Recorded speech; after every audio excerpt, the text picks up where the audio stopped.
Welcome to Facts TV News, where everything is true. Jamaica News in Review. 59-year-old woman reportedly stabbed to death by a brother in St. Ann. A 59-year-old woman was reportedly stabbed to death by her brother in Tickets District in Discovery Bay, St. Ann on Saturday. The deceased has been identified as Lynette Bradley of Tickets District, Discovery Bay in the parish. According to the lawmen, around 5:30 p.m., Bradley was attacked by her brother, who allegedly stabbed her several times. Police were told reporters that when residents learned of the incident, the brother was set upon by an angry mob who inflicted several wounds to his body. The police were called to the scene, and the brother was rescued from the mob and Bradley taken to hospital, where she was pronounced dead. The brother remains at the hospital under police guard. A motive for the killing has not been ascertained. Mechanic charged over St. Thomas knife attack. A 22-year-old mechanic from St. Thomas has been charged with intent following a fight with another man in the Eastern Parish last month. He is Twin Thompson from Bamboo River in Morant Bay. The incident took place in the community of Cottage Pen on July 29. The Morant Bay police say about 2:30 a.m. an altercation developed between Thompson and the complainant when it is alleged Thompson used a ratchet knife to stab the complainant to the left side of his abdomen. The man was assisted to the hospital, where he was treated and released. On August 9, Thompson turned himself into the police, where he was charged after being questioned in the presence of his attorney. The police say a court date has not been finalized. Taxi operator robbed of licensed firearm at funeral in St. Ann. A 71-year-old taxi operator was robbed of his firearm after leaving a funeral Saturday afternoon. The brazen incident occurred in broad daylight on the premises of the Runaway Bay Tabernacle Church along the Runaway Bay Main Road in St. Ann, police reported. Information reaching the reporter is that around 2:30 p.m., the elderly man has just left a funeral inside the church and was about to enter his motor car when he was approached by a man. Police said the man pulled a firearm, held up, and robbed the operator of his licensed Glock pistol with a magazine containing 12 9mm rounds. The gunman then escaped on foot in the area. A report was subsequently made to the police and an investigation was launched. Woman shot dead, husband's son escaped death in Westmoreland. A businesswoman was shot dead while her husband and son narrowly escaped death when they were attacked by gunmen at Cooleytown District in Paradise, Westmoreland on Saturday. The deceased has been identified as 27-year-old Chantal Codner-Whittingham, otherwise called Poochie, from Brigham District, Little London in the parish. It was reported that around 3:30 p.m., Codner-Whittingham, her husband and son, had driven into the community and park when they were approached by 4 men armed with guns. Police said the men opened gunfire at all 3 occupants of the vehicle. The husband and wife went in different directions, and the gunmen chased and fired shots at them and then left the area on foot. Codner-Whittingham was found suffering from gunshot wounds to her head. The other occupants escaped unhurt. She was transported to hospital, where she was pronounced dead on arrival. Elderly woman stabbed to death in Hanover home. An 8-year-old woman was found stabbed to death at her home in Top Kendall, Hanover, Saturday night. Reporters understand that the woman, a returning resident, was found with several stab wounds by relatives. The deceased has been identified as Patsy Allen, a retired nurse. Information reaching reporters is that the relatives discovered the body of the now deceased lying in the passage of her house with what appeared to be stab wounds. The police were summoned, and Allen was taken to hospital, where she was confirmed dead. The body was later moved to the morgue pending a post-mortem examination.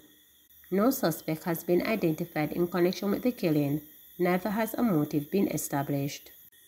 Caregiver of returning resident killed in Hanover found dead at home. A case involving Saturday's death of 80-year-old returning resident seemed to have taken following the killing of a 73-year-old woman said to be her caregiver. The caregiver, Tika Anderson Nesbitt from Grange District in Grange Island, Hanover, was found dead at her home by relatives hours after Patsy Allen, a retired nurse, was found dead at her home in Top Kendall in the said parish. Anderson Nesbitt's 93-year-old husband, with whom she lived, has gone missing. Police said as a routine, Anderson Nesbitt would offer care to the retired nurse and return home about 10:30 a.m. the next day. Between 10:30 a.m. and 8 p.m. on Saturday, The police said Anderson Nesbitt's relative became concerned after they tried unsuccessfully to call her. As a result, they went to her house and found her body lying face down in her room in a pool of blood. Her husband was not seen, and efforts to locate him proved futile. The body was processed and 2 small wounds were observed over her right eye and blood coming from the mouth. It was later moved to the morgue pending a post-mortem examination. Police are trying to determine if there is a link between the 2 incidents. Member of Parliament for East Central St. Catherine calls for a permanent police post in Gregory Park. A permanent police post is needed in Gregory Park, St. Catherine. That view was expressed by Member of Parliament for East Central St. Catherine, Alonzo Terrelong, following August 12 alleged arson attack on a premises. 1 man was shot dead, an elderly woman hospitalized with minor burns, and over 40 persons were left homeless. Mr. Terrelong said while the elderly woman received burns, her life was spared. The MP noted that the community has been tense for some time, as there has been signs of imminent danger. He said the attackers waited until they were at a lapse in the security patrol to firebomb the house. He noted that criminals will not be allowed to terrorize the community. Armed terrorists invaded a home in Gregory. It's not a home, it's a large communal residence, with several homes in there. And they burnt down 11 houses. It is an unnecessary, it's a senseless act of terrorism. It's a waste of property. It's destruction of lives and livelihood and untold trauma and mental anguish for our children, our residents, our entire community. These hoodlums literally pushed down, broke her windows, kicked down the door, threw the gasoline and set the fire bombs and set her house ablaze while she was sleeping. We could have woken up to report that Miss Sweeney lost her life. And this is pointless. This all could have been avoided. The intelligence was there that said that this attack in Walker's Avenue was imminent. The police were aware of it. The police had boots on the ground. But these thugs, they're so strategic. Up to 2:30 this morning, I was on the phone monitoring the situation because the information was that the community is tense. The soldiers and the police took a break at 3 o'clock. And by 3:40, gunshots started firing, and by after 4, the entire residence, 11 homes set ablaze. They literally waited, but what we need to ensure peace in the Gregory Park space. We don't need police patrols. We need a permanent police post inside of Gregory Park space. I have been speaking to the police officers. I will continue to advocate for this at the highest level because it is what is needed. You have thugs from a community called Gulf, and they continue with this sort of mayhem. They went over and burned down homes in Mexico last week. This week now they're burning out residents inside Walker's Avenue. It can't continue. We cannot allow our community to be run by terrorists. That's what they are, and it has to stop. And we will not give in. We will not lose hope because one day the police will catch these terrorists. They cannot be allowed to terrorize the Gregory Park space any longer. Enough is enough. Accused yam thief shot after allegedly attacking cop with machete. A 38-year-old man who police reported the caught stealing yam was shot and injured when he attacked one of the officers with a machete. The man, a farmer from Thompson district in Waitabit, Trelawney, was hospitalized on the police guard. He is expected to be charged with murder, larceny, and assault at common law. Information reaching reporters indicates that around 7:10 p.m. last Friday, the police responded to information about thieves digging yam at a field in the community and on arrival caught 2 men in the act. One of the men reportedly used a machete and swung at the member of the police party who took evasive action and discharged one round in his direction, hitting him in the right upper body. The other man, the police said, escaped on foot. The injured man was taken to hospital where he was admitted in stable condition. Police have since launched a search for the other man. Alligator Pond resident found dead in river days after issuing warning about its hazards. Police in Manchester are probing the death of a man who residents suspect drowned in a section of the river in Alligator Pond over the weekend. The man, who has been identified as Wayne Watson, 34, spoke with reporters last week following a suspected case of drowning in Alligator Pond. Residents told reporters that Watson was last seen on Friday afternoon leaving a construction site to swim in a section of the community known as Bakidere in Compound. His family raised an alarm after he did not return home. A search was then conducted of the area. His body was found in the river's mangrove on Sunday afternoon. Watson, a fisherman for 17 years in the community, explained last week that the Alligator Pond Beach, downstream from where he was found, has a sea and a river. He said local want visitors to use the river for recreational, like swimming, but not to venture into the sea. This sea, when it comes to this time, it takes a lot of lives, and we don't want anyone else to lose their life, not because a lot of people are now on the beach, he said. We tell the people to be careful how they go into the sea because it can be very rough, Watson then told the news team last weekend. He added, the water can be deep more time, and when you talk to people, they're still not listening. Don't follow others like we locals, we can swim. Woman killed in gun attack in St. Catherine. A 46-year-old woman was shot dead in a brazen daylight attack in Old Harbour, St. Catherine on Monday afternoon. The victim has been identified as Nadette Thomas, a resident of the community. It is reported that around 2:35 p.m., residents heard loud explosions and summoned the authorities. Upon arrival, police saw Thomas' body lying on his left side with gunshot wounds to the head and upper body. Thomas was taken to the Spinestone Hospital where she was pronounced dead. The body was later removed to the morgue pending a post-mortem examination. Police say they have not yet established a motive for the killing, nor have they identified any suspects. The Old Harbour police are investigating. One man, two women in custody following gun seizure in St. James. Members of the Jamaica Constabulary Force Operations Team, alongside members of the Jamaica Defence Force, seized 2 Glock pistols while conducting a flag march on Jimmy Cliff Boulevard in Montego Bay, St. James on Monday.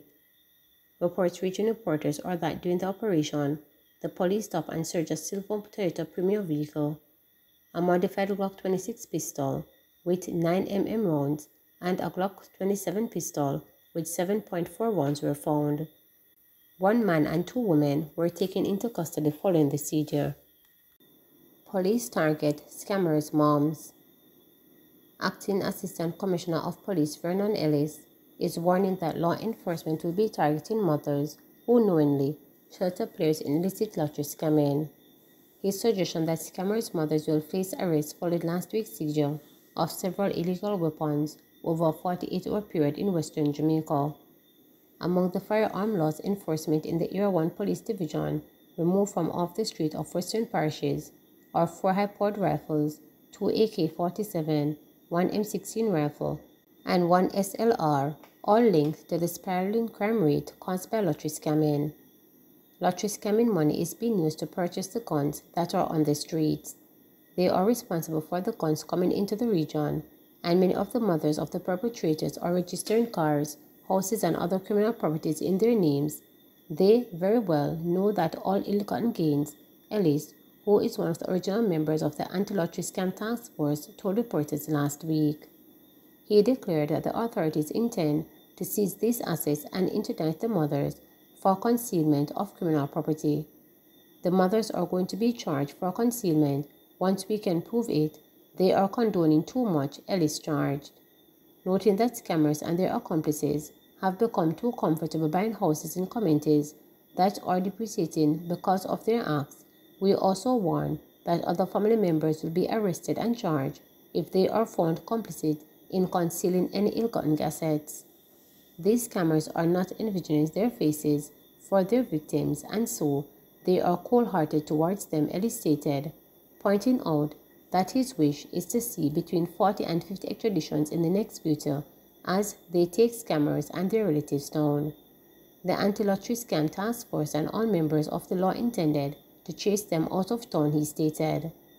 Lottery scamming became prevalent in Montego Bay, St. James in the early 2000s, growing significantly between 2009 and 2010, which coincided with the explosions of the business process outsourcing BPO sector. Scammers were able to access the personal information of persons who do online business and use it to extort primarily unsuspecting elderly persons in the United States, causing untold pain and suffering for the victims. In the last 13 years, as cash-rich scammers battle for turf and influence, crime, especially homicide, escalated, spreading its vicious tendencies across western Jamaica including into some of the quietest rural communities that were once crime-free. Eventually, several rural areas in the western region were infiltrated by scammers who have now spread it to every other parish across Jamaica.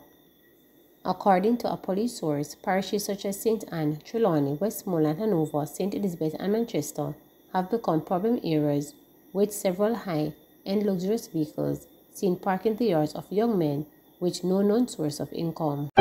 Please remember to subscribe, like, share, and click the notification bell.